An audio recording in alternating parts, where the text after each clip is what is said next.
네, 성도님들 혹시 그런 이야기 들어보셨는지 모르겠습니다. 평생 동안 감옥에 갇혀 있던 사람이 이제 출소를 하고 나서 상기를 다 마치고 출소를 하고 나서 세상에서 살아보려고 하는데 어떻게든 뭔가 이제 세상에서 이제 익숙해져서 살아내려고 하는데 그게 너무 힘든 거예요.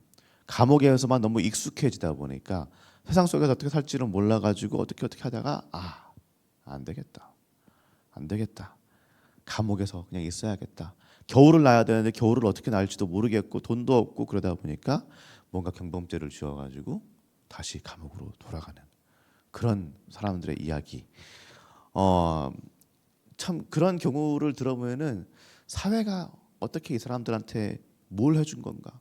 감옥에서 이 사람들한테 뭘 해준 건가? 갱생의 여지를 준 건가? 뭐 이런 생각이 들기도 하면서도 얼마만큼 감옥에서라는 그 삶이 익숙해졌으면 진짜 참 자유를 누리지 못하고 그렇게밖에 살 수 없는가 안타까운 마음이 듭니다.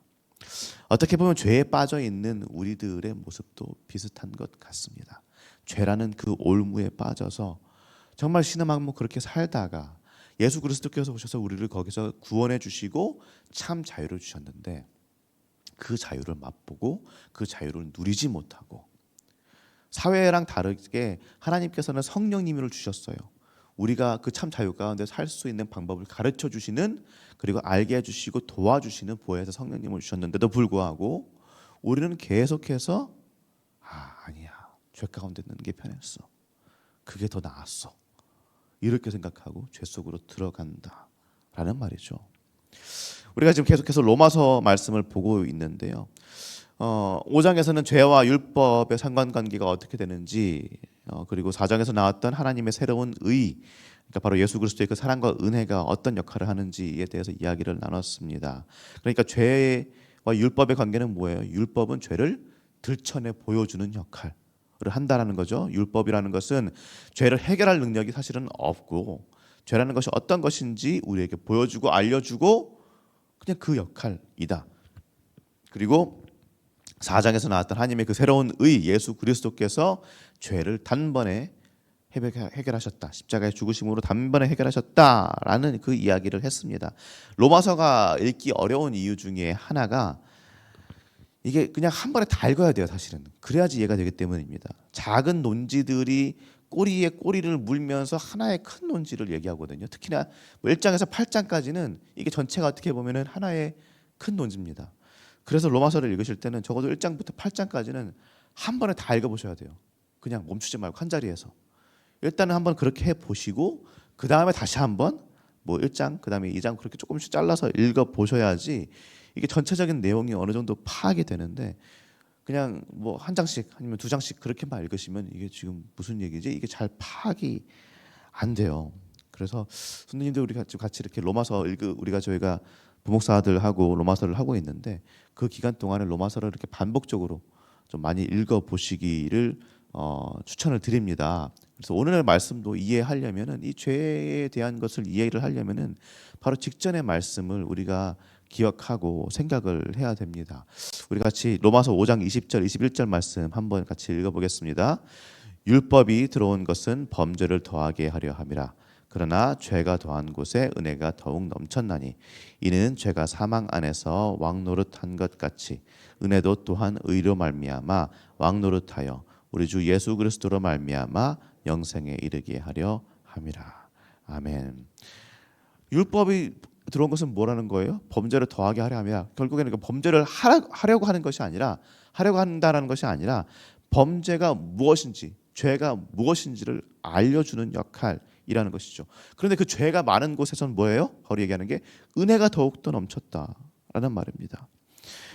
예수 그리스도의 그 사랑이라는 그 은혜, 그 하나님의 의는 죄가 아무리 깊고 많더라도 더욱더 풍성하게 아무리 많아도 그것보다 훨씬 더 많이 훨씬 더 깊게 그 죄를 덮어준다라는 말입니다. 그렇게 정말 지금 사도 바울이 말하고 싶은 건 뭐예요? 하나님의 은혜가 그렇게 풍성하다, 그렇게 놀랍다라는 말입니다. 그런데 그렇다면 당연히 따라올 수 있는 질문이 이거죠. 그렇다면 죄를 더 지는 게 좋은 거 아니냐? 죄를 지어도 상관없는 거 아니냐? 그 말을 합니다. 이거 좀 잠깐 내려갔는데 좀 더 올려주시겠어요? 제 목소리. 네. 그 얘기를 하는 거예요. 그러니까 구원파의 이야기죠, 한마디로. 예수께서 십자가에서 죽으시고 날 구원했으니 이제는 나는 뭐 뭘 하든 상관없다. 내 마음대로 살면 돼. 그 이야기를 하는 겁니다. 그러니까 이게 참 바울이 이미 여기서 다 얘기를 했는데 구원파는 아직도 이런 얘기를 하고 있는 거예요. 근데 사도 바울이 얘기하는 건 뭐예요? 아니, 그게 아니다. 그게 아니다라는 거예요. 우리 6장 2절 3절 말씀 한번 같이 읽어보겠습니다. 그럴 수 없느니라. 죄에 대하여 죽은 우리가 어찌 그 가운데 더 살리요. 무릇 그리스도 예수와 합하여 세례를 받은 우리는 그의 죽으심과 합하여 세례를 받은 줄을 알지 못하느냐. 사도 바울이 말하는 거예요. 아니다. 그게 아니야. 그런 식으로 되는 게 아니야. 우리는 분명 그리스도와 함께 죽은 사람들인데, 그런데 죽은 우리가 어떻게 계속해서 죄 가운데 살겠느냐, 이 이야기입니다. 계속해서 10절 11절 말씀 한번 함께 읽어봅니다. 그가 죽으심은 죄에 대하여 단번에 죽으심이요 그가 살아계심은 하나님께 대하여 살아계심이니 이와 같이 너희도 너희 자신을 죄에 대하여는 죽은 자로 그리스도 예수 안에서 하나님께 대하여는 살아있는 자로 여길지어다. 죄에 대하여 죽었다 합니다. 우리는 죽은 사람들입니다. 예수께서 십자가에 달리셔서 죽으셨던 것이 무엇이에요? 우리의 죄를 단번에 해결하시기 위해 죄에 대하여 죽었다. 이제는 죄랑 관계가 없다는 말입니다. 그리고 우리가 세례를 받는 것은 뭐예요? 세례를 받는 것, 물속에 들어갔다 나오는 건 뭐예요? 죽었다 나온다는 겁니다. 죽었다 부활한다. 그리스도와 함께 죽었다가 그리스도와 함께 부활한다는 의미입니다. 그 말은 뭐예요? 우리도 똑같이 죄에 대하여 완전히 죽은 사람들이라는 말입니다.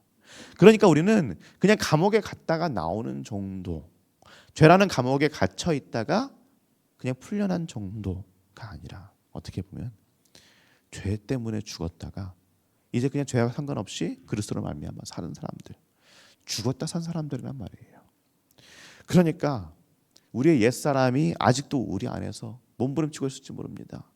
아휴, 죄 가운데 있을 때가 편했지. 죄 속에서 살 때가 편했지. 죄 지으며 사는 것이 편하지. 사회 속에 살면서 아휴, 요 정도 죄도 안 짓고 사나. 어떻게? 아휴, 어떻게 이 정도 죄도 안 지으면서 사회생활 어떻게 해? 말이 안 되지. 그러면서 살고 있을지 모릅니다. 그렇게 생각하고 그렇게 행동할지도 모릅니다. 그런데 사도 바울이 말하는 건 뭐예요? 아니, 우린 죽었다. 우린 죽은 사람들이다. 그렇게 얘기를 합니다. 적어도 죄의 문제에 있어서만은 우리는 어떤 사람들이라는 거예요? 그냥 끝이라는 말입니다. 예수께서 죽으시고 그 다음 부활하셨을 때 예수께서 보이신 본은 뭐예요? 예수 그리스도의 그 삶은 완벽하게 하나님을 향한 삶, 하나님만 바라보는 삶, 아버지의 것을 행하는 그 삶. 우리도 그렇게 되어야 된다라는 말입니다. 그래서 사도 바울이 계속해서 말합니다. 우리 12절에서 14절까지 말씀 함께 읽습니다. 그러므로 너희가 죄가 너희 죽을 몸을 지배하지 못하게 하여 몸의 사욕에 순종하지 말고 또한 너희 지체를 불의의 무기로 죄에게 내주지 말고 오직 너희 자신을 죽은 자 가운데서 다시 살아난 자 같이 하나님께 드리며 너희 지체를 의의 무기로 하나님께 드리라. 죄가 너희를 주장하지 못하리니 이는 너희가 법 아래에 있지 아니하고 은혜 아래에 있습니다. 그러니 네, 아멘. 그러니 무슨 말이에요 지금? 몸의 사욕이라는 건 뭐예요? 세상의 진리대로 사는 것, 죄 가운데 있는 것. 괜찮아 얘기합니다. 이렇게 이 정도는 괜찮아. 내가 잘 살아내려면 이 세상을 잘 살려면 이 정도는 괜찮아. 그 말을 듣지 말라는 말입니다. 죽었다 살았으니까요. 그런 이야기들 흔히 들으시죠. 정말 뭐 죽다 살아난 사람들, 정말 엄청난 뭐 사고를 당하든지 무슨 병이 걸리든지 정말 죽을 지경까지 갔다 돌아온 사람들, 그런 사람들 흔히 보면 인터뷰 같은 걸 보면 이런 말 합니다. 내가 다시 이제까지 살던 것처럼 이렇게 살지 말아야지. 삶을 바꿔야지. 그렇게 결심한다고 하죠. 이제는 이렇게 살면 안 되겠다. 예수 그리스도를 믿는다면, 우리가 그리스도로 말미암아서 그분의 은혜를 힘입어서 구원을 받았다면 우리도 그 정도의 각오는 필요하다라는 말입니다. 죽었다 산 사람들이에요. 우리는 죄 가운데 몸부림치면서 지옥에 떨어질 인생 살다가 그리스도 때문에 새로운 생명 받은 사람들입니다. 그러면 죽었다 산 사람들을 그 정도의 각오는 있어야 되는 거예요. 더 이상 내가 죄 가운데 살지 않겠다. 이제는 내가 하나님만 바라보고 하나님과만 함께하며 그분의 예수 그리스도의 가르침대로만 살겠다. 철저한 그 자기 희생적 사랑, 그 사랑을 닮아서 사랑하며 살겠다. 예수께서 주신 그 계명처럼, 새로운 계명처럼 서로 사랑하라는 그 계명 지키며 살겠다. 그 각오가 우리가 항상 매일 아침마다 해야 되는 줄로 믿습니다. 그런데 이 각오라는 것이, 이 생각이라는 것이 오늘 하셔야 되지만 그것이 그냥 내 각오, 내 생각, 내 힘을 하는 게 아니에요. 그리스도교가 다른 종교들과 다른 점이 바로 여기에 있습니다. 내 능력으로 하자, 그게 아니고요. 보혜사 성령님이 함께 하십니다. 하나님께서 우리에게 성령 하나님을 보내주셨습니다. 예수 그리스도께서 우리에게 도우시는 분을, 함께 하시며 도우시는 분을 보내주셨어요. 그리고 그분이 지금 이 시간 이 자리에도 우리 성령님 한 분 한 분과 함께 하십니다. 절대 떠나지 않겠다 약속하셨어요. 세상 끝날까지 함께 하겠다고 예수 그리스도 우리 주님께서 약속하셨죠. 그렇기 때문에 할 수 있습니다. 할 수 있어요. 넘어지겠죠. 실패하겠죠. 실수하겠죠. 그것이 우리는 인간이기 때문입니다. 우리 옛사람들이 죽었다라고 하지만 아직까지 남아있기 때문입니다.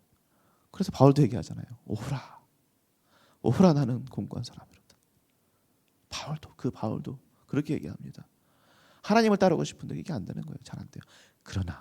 그럼에도 불구하고 성령 하나님께서 우리와 함께 하시며 계속해서 역사하십니다. 그러니 그 성령 하나님 오늘도 붙드시고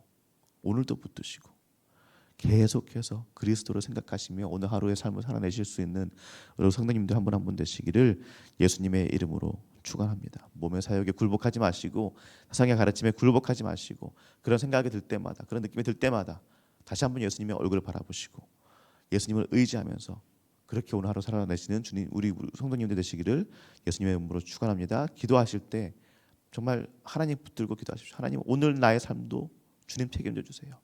오늘 나의 삶도 주님 좀 도와주세요. 제가 죄 가운데 거하지 않도록 주님 도와주세요. 그렇게 매일 아침 기도하면서 하루 시작하시는 우리 성도님들 되시기를 축복합니다. 이제 우리 말씀을 생각하며 기도하도록 하겠습니다.